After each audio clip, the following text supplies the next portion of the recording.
How's it? Welcome back. So, how do you use light machines? In this case, this is the Lume Meditation Light by Light Bath. It basically works by flashing this bright light at your closed eyes. So, how do you use these things for meditation purposes?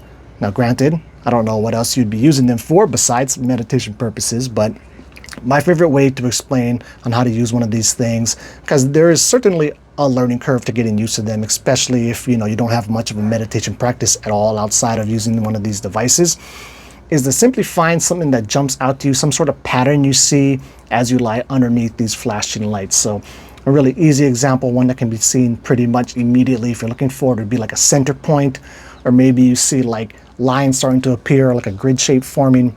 Doesn't matter. Whatever it is, you find something in the flashing lights that you can lock your awareness to and simply hold it there as long as you can. And so in this case, I think it would be very beneficial if you already had an established meditation practice, so you're used to getting your awareness and locking it onto something and trying to keep it there. But really, it doesn't take that long. Like once you can kind of find that pattern and lock your attention to it, you can pretty quickly start to kind of morph and change. The pattern will change, maybe movement will start to be involved in it. As you get deeper into it, you can start to feel some physical sensations that go along with the movement. Full-on imagery and stuff can start popping up. So it really can get pretty trippy, but at least for the beginning stages, all you got to do is find some sort of pattern that jumps out to you underneath this flashing light and lock your attention to it as long as you can. If you get distracted, which you absolutely will, not a problem at all. Just kind of regather yourself, look for a pattern, maybe the same pattern or a different pattern, it doesn't matter. Lock your attention to it and ride that out as long as you possibly can.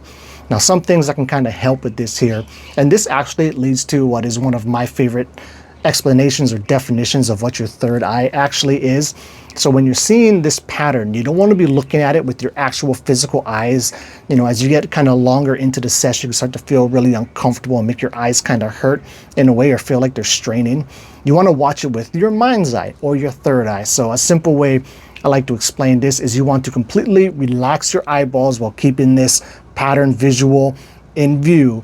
And your eyes, at least to me, feel like they kind of rest like slightly down center, right? But you want basically all your attention to be placed off of your physical eyes and be focusing more on your third eye, watching that pattern, and then building it out and progressing it from there.